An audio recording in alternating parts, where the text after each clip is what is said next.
السلام علیکم ورحمۃ اللہ وبرکاتہ۔ الحمد للہ نحمده ونستعینه ونستغفره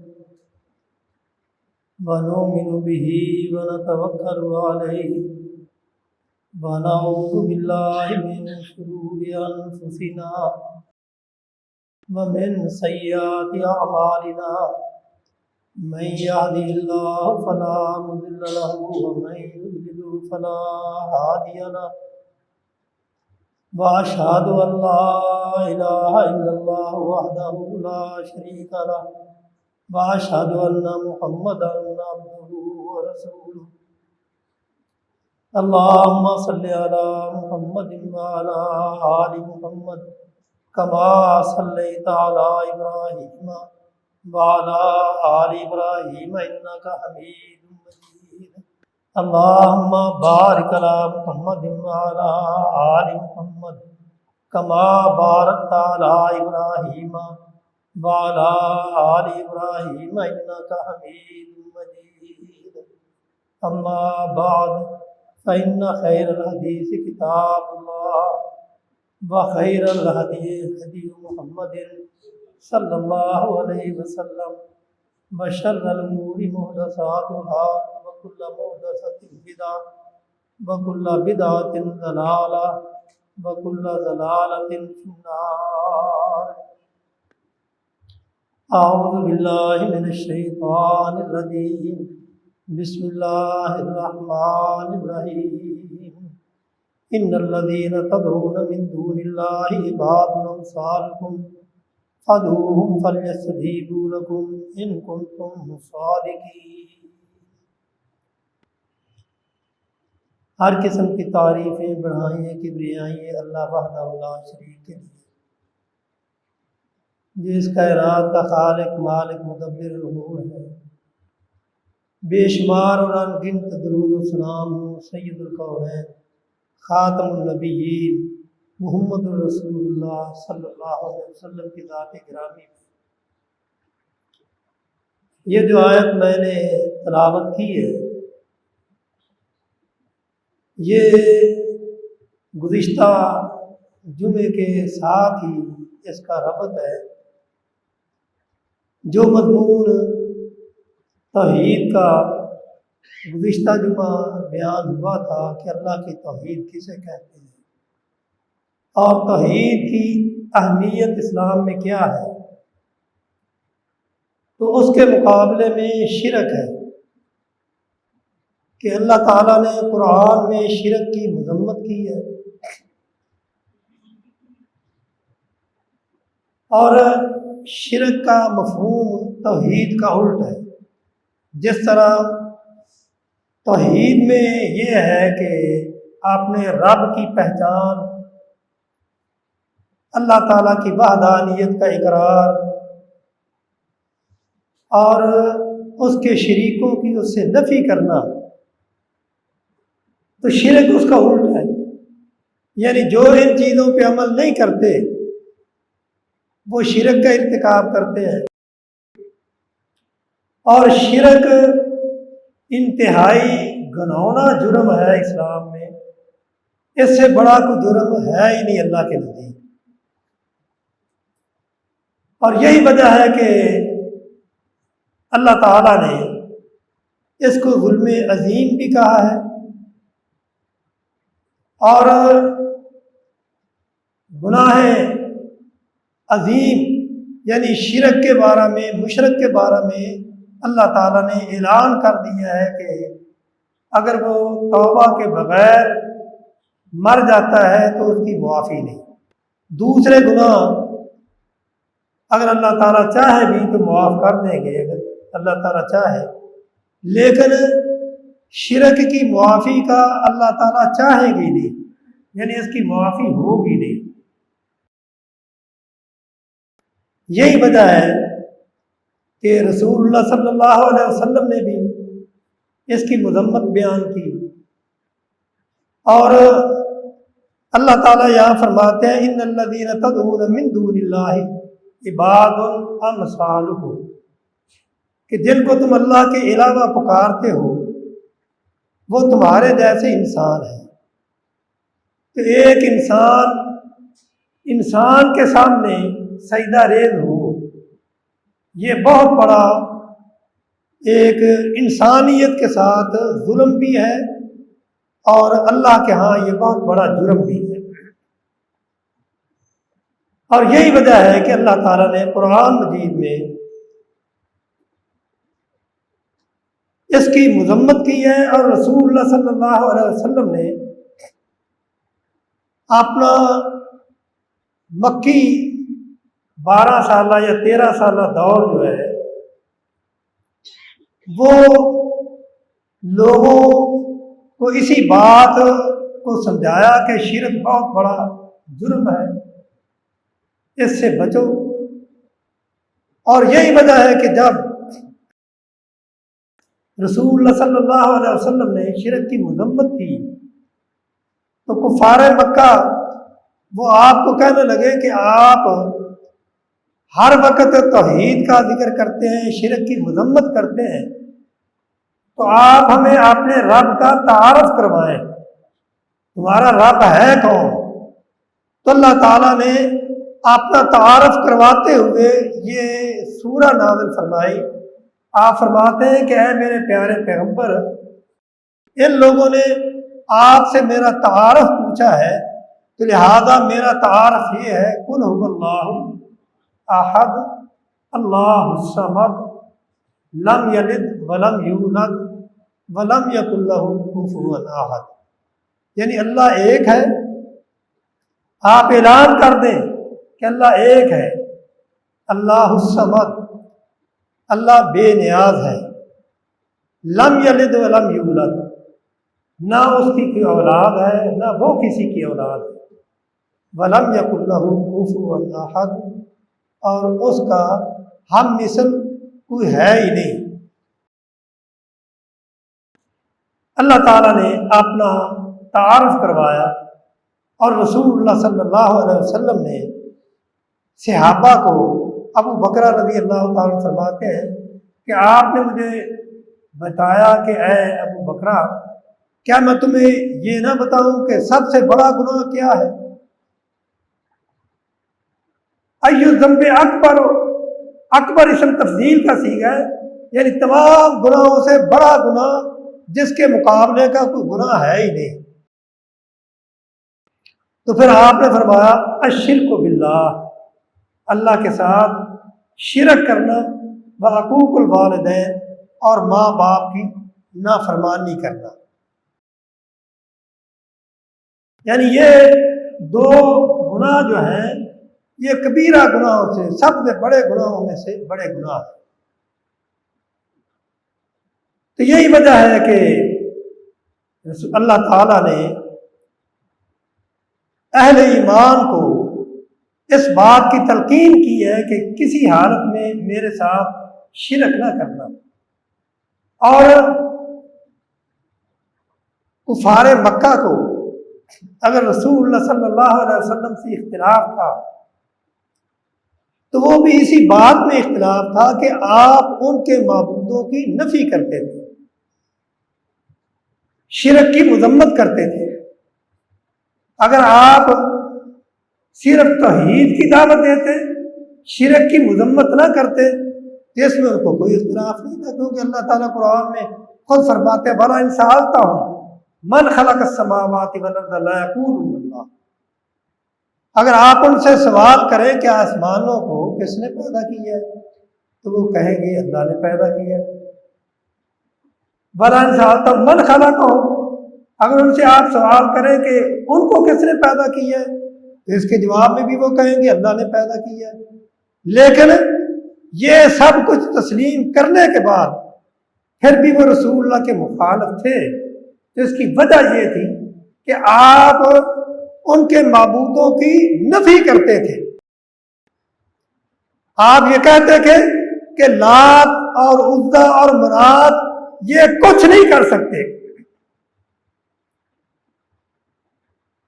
ہر چیز اللہ کے اختیار میں، اگر تم اللہ کے علاوہ کسی اور کو پکارو گے تو یہ ظلم ہوگا، اور یہی وجہ ہے کہ حضرت لقمان علیہ السلام نے اپنے بیٹے کو جب نصیحت کی تو یہی نصیحت کی، وَإِذْ قَالَ لُقْمَانُ لِابْنِهِ وَهُوَ يَعِظُهُ يَا بُنَيَّ لَا تُشْرِكْ بِاللَّهِ، اے بیٹا اور اگر تو اسے کوئی گناہ ہو جائے تو اس کی اللہ سے معافی کی امید ہے، کیونکہ انسان سے گناہ ہو سکتا ہے لیکن لا تشرک باللہ، ایک گناہ نہ کرنا، اللہ کے ساتھ کسی کو شریک نہ ٹھہرانا۔ کیوں؟ لا تشرک باللہ ان الشرک لظلم عظیم، کیونکہ شرک ظلم عظیم ہے، بہت بڑا ظلم ہے۔ اور آج بھی دیکھیں کہ کتنے لوگ ایسے ہیں وہ اللہ کے ساتھ غیر اللہ کو شریک کرتے ہیں، یعنی جو اختیارات اللہ کے ہیں وہ بزرگوں میں مانتے ہیں، وہ کہتے ہیں کہ یہ کچھ اللہ کے بندے ایسے ہیں جو جن کو اللہ تعالیٰ نے یہ اختیارات دے رکھے ہیں، حالانکہ اللہ تعالیٰ فرماتے ہیں کہ ایسا کوئی اختیار نہیں ہے جو میرے اندر میرا ہو اور میں نے کسی کو دے دیا، کیونکہ آپ نے مثال بیان کی ضَرَبَ لَكُم مَّثَلًا مِّنْ أَنفُسِكُمْ هَل لَّكُم مِّن شُرَكَاءَ، یعنی کیا تمہارے غلام تمہارے مال میں اسی طرح کا اختیار رکھتے ہیں جو اختیار تم رکھتے ہو؟ جب تم یہ بات پسند نہیں کرتے تو پھر اللہ تعالیٰ یہ بات کیسے پسند کرے گا کہ اس کے ساتھ تم کسی کو شریک ٹھہراؤ؟ یعنی اللہ کا شریک جو ہے اللہ اس کو پسند نہیں کرتے، اور اسی لیے اللہ تعالیٰ نے فرمایا کہ ان اللہ لا یغفر ان یشرک بہ ویغفر ما دون ذلک لمن یشاء، کہ اللہ کے علاوہ جن کو تم پکارتے ہو، یعنی ان اللہ لا یغفر ان یشرک بہ، کہ اللہ کے ساتھ اگر شریک کیا جائے کسی کو تو اللہ تعالیٰ اس گناہ کو معاف نہیں کریں گے، کیونکہ شرک جو ہے یہ بہت بڑا ظلم ہے اور بہت بڑا گناہ ہے، بلکہ اللہ تعالیٰ نے فرمایا اِنَّهُ مَن يُشْرِكْ بِاللَّهِ فَقَدْ حَرَّمَ اللَّهُ عَلَيْهِ الْجَنَّةَ، اللہ کا یہ اعلان ہے کہ جس نے اللہ کے ساتھ کسی کو شریک کیا اس پر اللہ نے جنت کو حرام کر دیا ہے۔ تو یہ شرک کئی طرح کا ہے، جس طرح توحید کی 3 قسمیں ہیں تو شرک کی بھی بڑی 3 قسمیں ہیں، یعنی اللہ کی ربوبیت میں شرک کرنا، جس طرح اللہ تعالیٰ رب ہے، اللہ تعالیٰ نے پیدا کیا ہے اور خالق مالک ہے،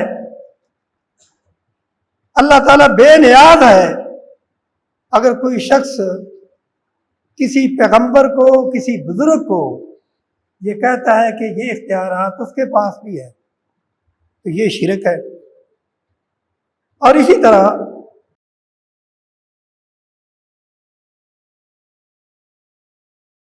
اللہ تعالیٰ نے شرک فی الالوہیت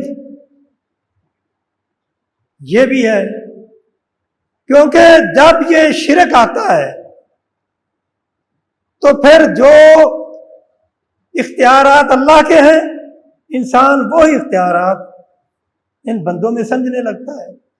جس طرح اللہ سے محبت کرنی چاہیے اسی طرح پھر انسان بندوں سے محبت کرنے لگتا ہے،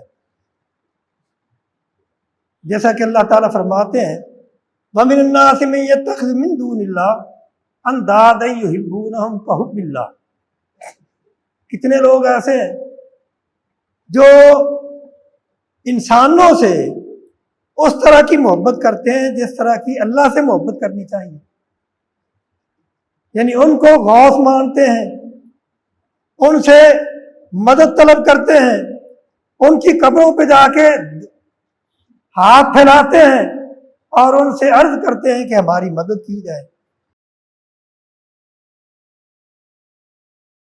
اور اسی طرح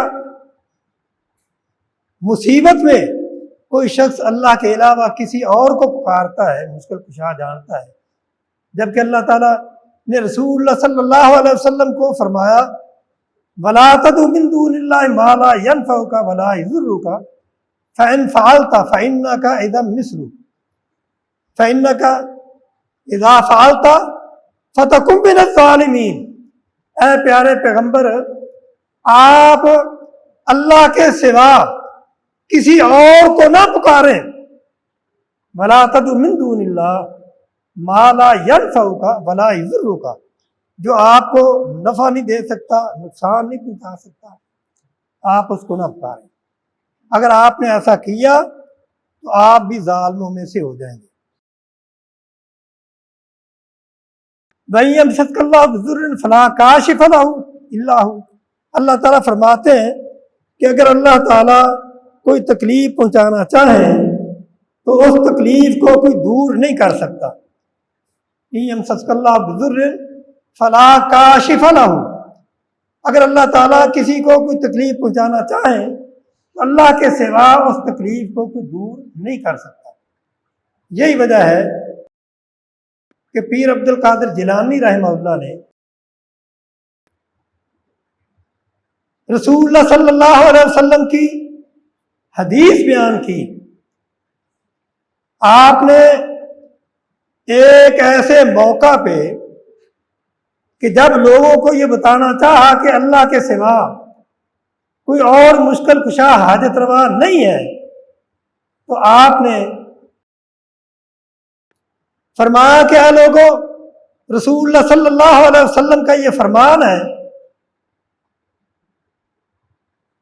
کہ اگر سارے بندے اکٹھے ہو کے لو جاہد العباد ان ينفعوک بشیء لم یقدہ اللہ لک فلم یقدروا، اگر سارے لوگ جمع ہو جائیں وہ کسی کو فائدہ پہنچانا چاہیں تو وہ فائدہ نہیں پہنچا سکتے۔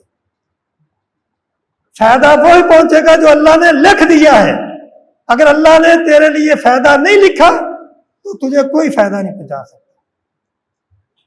وَلَوْ جَاهَدَ الْعِبَادُ أَن يُضِرُّوكَ بِشَيْءٍ لَمْ يَقْدِهِ اللَّهُ عَلَيْكَ فَلَمْ يَقْدِرُوا، اگر سارے لوگ جمع ہو جائیں وہ تجھے نقصان پہنچانا چاہیں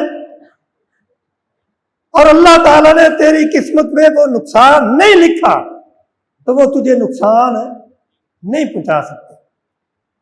اور یہ حدیث بیان کرنے کے بعد پھر وہ لکھتے ہیں فَيَنبَغِي لِكُلِّ مُؤْمِنٍ أَن يَجْعَلَ هَذَا الْحَدِيثَ مِرْآةً، ہر مومن کے لیے یہ ضروری ہے کہ وہ اس حدیث کو اپنے لیے آئینہ بنا لے، اس حدیث کو اپنے سامنے رکھے، اور جب اس حدیث کو سامنے رکھے گا تو پھر اس کا عقیدہ یہی ہوگا کُلَّ یُصِیبَنَا إِلَّا مَا كَتَبَ اللَّهُ لَنَا، کہ ہمیں کوئی تکلیف نہیں پہنچ سکتی مگر وہی جو اللہ تعالیٰ نے ہماری قسمت میں لکھ دی۔ اور یہی وہ توحید ہے، وگرنہ غیر اللہ کی عبادت، یعنی پہلا شرک جو شروع ہوا وہ قوم نوح میں کیسے شروع ہوا؟ وہی یہی بزرگوں کی توقیر سے، بزرگوں کی تعظیم سے، کہ انہوں نے تعظیم کے لیے ان کے بت بنائے، ان کی تصویریں بنائی۔ وہ لوگ جب چلے گئے بعد میں آنے والی نسلوں کو شیطان نے ان کی عبادت پہ لگا لیا۔ نوح علیہ السلام نے 950 برس اپنی قوم کو شرک سے بچانے کی کوشش کی، لیکن قوم نے جواب میں یہی کہا قالوا لا تذرن بدن ولا سواء ولا یغوث ویعوق ونسرا وقد اضلوا کثیرا، کہ ہم اپنے ان 5 جو ہمارے محبوب ہیں، جس طرح آج بھی لوگ 5 تن پاک مانتے ہیں، یہ 5 تن پاک کوئی نئی بات نہیں، یہ قوم نوح سے چلے آ رہے ہیں، اور انہوں نے بھی یہی بات کہی تھی کہ ہم انہیں چھوڑنے کے لیے تیار نہیں، جبکہ نوح علیہ السلام نے 950 برس اسی بات میں لگا دیے کہ تمہارے نفع نقصان کا مالک اللہ ہے، اللہ کے سوا کسی اور کے سامنے سجدہ ریز نہ ہو۔ تو آپ نے فرمایا کہ اے ابو بکرہ، کیا میں تجھے سب سے بڑا گناہ نہ بتاؤں؟ تو نے بتایا کہ اللہ کے رسول آپ سب سے بڑا گناہ بتائیں، تو آپ نے شرک بتایا، پھر آپ نے فرمایا اجتنبوا السبع الموبقات، اے لوگوں 7 گناہ ایسے ہیں جو انسان کو تباہ و برباد کر دیتے ہیں، ان سے بچو۔ اور پھر آپ نے وہ 7 گناہ گنوائے، ان میں سے سب سے پہلا شرک ہے۔ آپ فرمایا الشرک باللہ، السحر، جادو،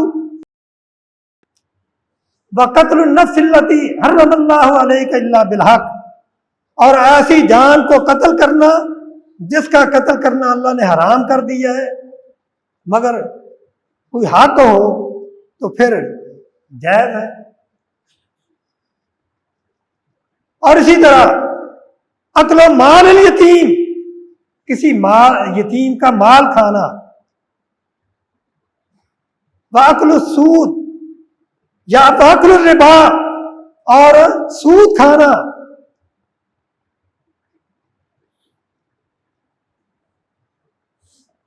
اور والتولی یوم الزحف، جب دشمن کے ساتھ جنگ ہو رہی ہو اس وقت پیٹ پھیر کے بھاگنا، وقذف المحصنات الغافلات المؤمنات، پاک دامن مومنہ عورتوں کے اوپر تہمت لگانا۔ یہ 7 گناہ ایسے ہیں جو انسان کو ہلاک کر کے رکھ دیتے ہیں، یعنی ان گناہوں کی وجہ سے ساری عمر کی ہوئی نیکیاں وہ ضائع برباد ہو جاتی ہیں، اور ان سب میں سے پہلا نمبر شرک کا ہے۔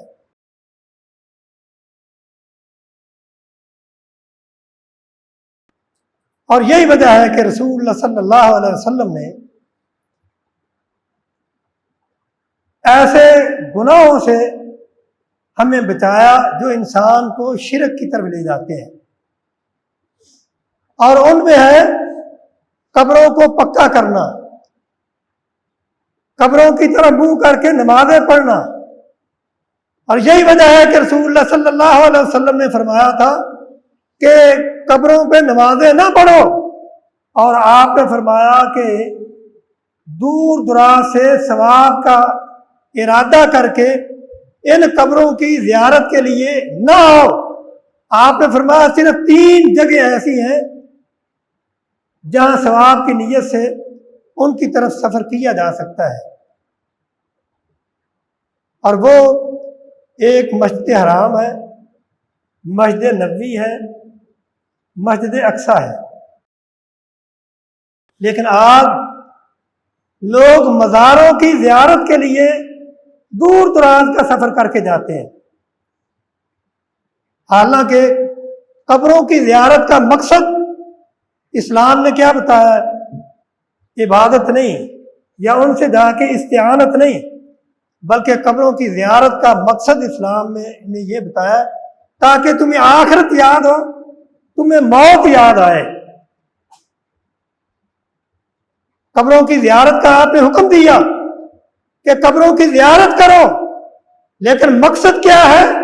تاکہ تمہیں تمہاری موت یاد آئے، تمہیں یاد رہے کہ ایک دن ہم نے بھی یہاں آنا ہے، تاکہ تم اپنی اصلاح کر سکو۔ قبروں کی زیارت تجارت کے لیے نہیں، تجارت منع ہے، زیارت جائز ہے۔ یہی وجہ ہے کہ امام ابو حنیفہ رحمہ اللہ نے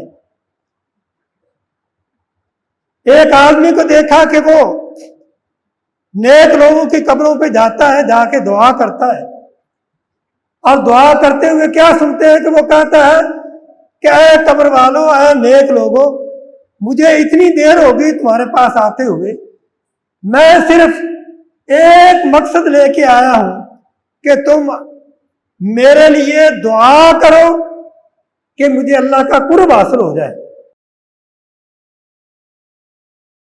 امام ابو حنیفہ رحمہ اللہ نے جب سنا تو اس سے پوچھا کہ اے اللہ کے بندے، کیا تجھے انہوں نے جواب دیا ہے؟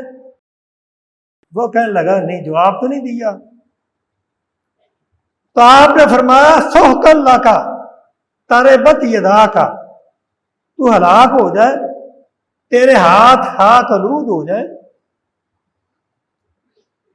کیا تو ایسے لوگوں کو پکارتا ہے جو جواب دینے کی طاقت نہیں رکھتے، اور ایسے لوگوں سے مانگتا ہے جو کسی چیز کے مالک نہیں ہیں، اور ایسے لوگوں کو پکارتا ہے جو تیری بات سن نہیں سکتے؟ کیا تم نے قرآن میں نہیں پڑھا کہ اللہ تعالیٰ فرماتے ہیں وَمَا أَنْتَ بِمُسْمِعٍ مَّن فِي الْقُبُورِ، کہ آپ جو قبروں میں چلے جاتے ہیں ان کو اپنی بات سنا نہیں سکتے۔ اور پھر رسول اللہ صلی اللہ علیہ وسلم سے بڑھ کے کون سی شخصیت ہو سکتی ہے؟ کیا صحابہ نے کبھی رسول اللہ صلی اللہ علیہ وسلم کی قبر پہ جا کے دعا کی؟ کتنے مصائب آئے صحابہ پہ، کتنی تکلیفیں آئیں، کیا کسی مشکل وقت میں صحابہ کسی نبی کی قبر پہ یا رسول اللہ صلی اللہ علیہ وسلم کی قبر پہ یا ابو بکر رضی اللہ تعالیٰ عنہ، حضرت حمزہ جلیل القدر صحابہ، وہ جنت البقیع میں دفن تھے، کیا کبھی کسی نے کسی قبر کے پاس جا کے استغاثہ کیا؟ بلکہ با یزید بستامی رحمہ اللہ بہت بڑے بزرگ گزرے ہیں، وہ فرمایا کرتے تھے کہ کسی میت سے استغاثہ یعنی مدد مانگنا وہ ایسا ہے جیسا کوئی ڈوبتا ہوا کسی ڈوبتے ہوئے کو کہے کہ مجھے بچا لے۔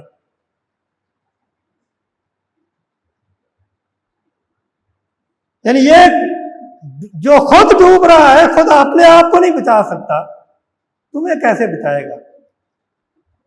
جو خود محتاج ہے وہ تمہاری دستگیری کیسے کرے گا؟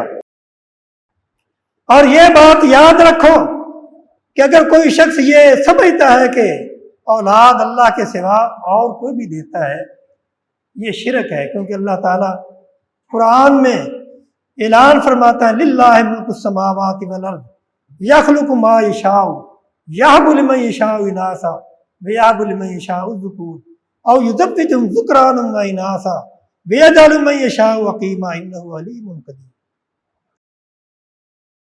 اولاد دینا نہ دینا، لڑکے دینا لڑکیاں دینا، یہ کس کا اختیار ہے؟ اللہ کا اختیار ہے۔ رزق کم دینا رزق زیادہ دینا، یہ کس کا اختیار ہے؟ اللہ کا اختیار ہے۔ حکومت دے لینا حکومت چھین لینا، یہ بھی اللہ کا اختیار ہے۔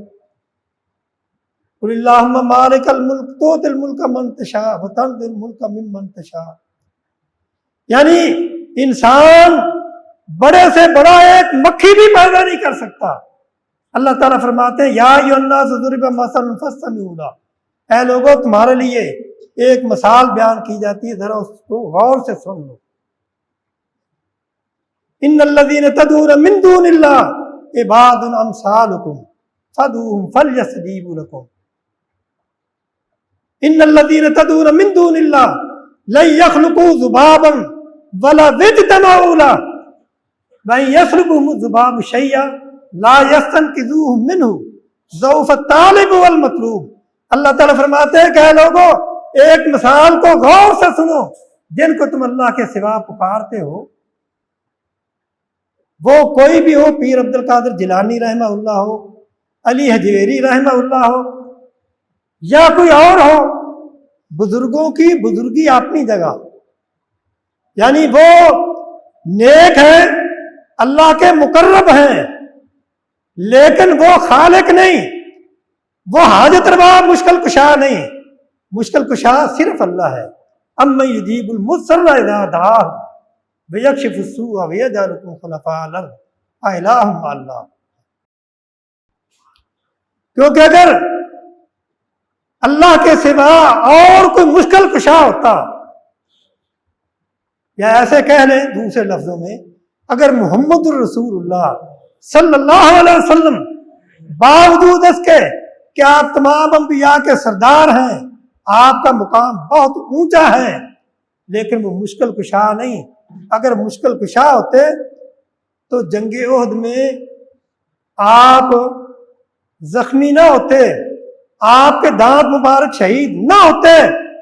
اگر آپ مشکل کشا ہوتے تو طائف والے آپ پہ کبھی ظلم نہ کر سکتے۔ حضرت علی کو مشکل کشا ماننے والوں نعرہ لگاتے ہیں یا علی مدد۔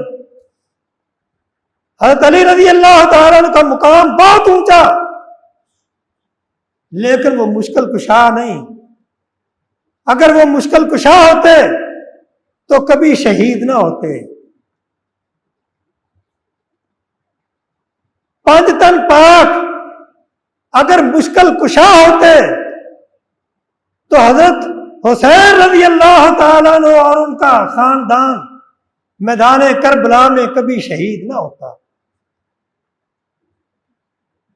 مشکل کشا اللہ کے سوا اور کوئی نہیں، اور مسائل میں کام آنے والا بھی اللہ کے سوا کوئی نہیں۔ مشکل آئی عمر فاروق رضی اللہ تعالیٰ عنہ کے دور خلافت میں، 10 سالی ہو گئی۔ آج بھی ہم مشکل میں ہیں نا، مہنگائی سے بلک رہے ہیں، مہنگائی نے جینا حرام کر دیا ہے، اور اس وقت بھی ایسا ہوا۔ صحابہ حضرت عمر فاروق رضی اللہ تعالیٰ عنہ کے پاس آئے تو آپ نے یہ نہیں کہا کہ چاہو آئیں رسول اللہ کی قبر مبارک پہ جا کے ہم دعا کرتے ہیں، بلکہ وہی طریقہ اختیار کیا جو رسول اللہ کیا کرتے تھے۔ آپ صحابہ کو لے کے میدان میں نکلے، اور میدان میں جا کے آپ کے چچا حضرت عباس رضی اللہ تعالیٰ عنہ کو آگے کیا اور کہنے لگے کہ اے اللہ، جب تیرا رسول ہم میں موجود تھا، جب اللہ کے رسول ہم میں موجود تھے، ہم ان کے ذریعے آپ سے دعا کرواتے تو آپ ان کی دعا قبول کر لیتے۔ آج وہ ہمارے اندر موجود نہیں، تو ہم ان کے چچا کو لے کے آئے ہیں اور حضرت عباس کو یہ کہا کہ آپ ہمارے لیے دعا کریں۔ تو پھر انہوں نے دعا کیا کی؟ دعا انہوں نے کی، یہ نہیں کہا کہ چلو رسول اللہ کی قبر پہ جا کے دعا کرتے ہیں، وہیں کھڑے دعا کی، اللہم ان عندک ماء، اللہم ان عندک سحابا لا ندعو الا ایاک ولا نرغب الا الیک ولا نرجو الا منک، اللہم نشکو الیک ضعف کل ضعیف وخوف کل خائف وجوع کل جائع وعری کل عار۔ اے اللہ، بادلوں کا تو مالک ہے، پانی کا تو مالک ہے، ہم تیرے پاس آئے ہیں اور اپنی التجا تیرے سامنے کرتے ہیں۔ اے اللہ، ہم بھوکے ہیں، ہمیں کھانا کھلا۔ یا اللہ، ہم خوف زدہ ہیں، ہمارا خوف دور کر دے۔ یا اللہ ہمارے پاس پہننے کے لیے کپڑے نہیں ہیں، یا اللہ تو ہمیں کپڑے عطا کر دے، یا اللہ ہمارے پاس کھانے کے لیے کھانا نہیں ہے، ہمیں وہ عطا کر دے۔ مانگا تو کس سے مانگا؟ اللہ سے مانگا۔ اور یہی اسلام ہمیں تعلیم دیتا ہے کہ کبھی اللہ کے ساتھ شرک نہ کرنا، غیر اللہ کو نہ پکارنا، جو مانگنا ہے اپنے رب سے مانگو۔ جو بھی ہے اللہ تعالیٰ نے ہمیں اس بات کی تعلیم دی ہے کہ اے میرے بندو، تمہارا سر جھکنا ہے تو اللہ کے سامنے جھکنا ہے، اللہ کے سوا تمہارا سر کسی کے سامنے جھکنا نہیں چاہیے، کیونکہ قادر بھی وہی ہے، قادر بھی وہی ہے، اور مشکل کشا بھی وہی ہے، رازق بھی وہی ہے۔ رزق مانگنا ہے تو اسی سے مانگو، اولاد مانگنی ہے تو اسی سے مانگو، کسی مشکل میں پھنسے ہو تو اسی کے سامنے جھکو اور اسی سے مانگو۔ اس کے سوا کسی اور سے مانگنا، کسی اور کے سامنے جھکنا، کسی اور کی عبادت کرنا، کسی اور کے سامنے سجدہ کرنا، یہ سب شرک ہے۔ اللہ تعالیٰ ہمیں شرک سے محفوظ رکھے اور توحید پہ اللہ ہمیں قائم رکھے۔ وآخر دعوانا الحمدللہ۔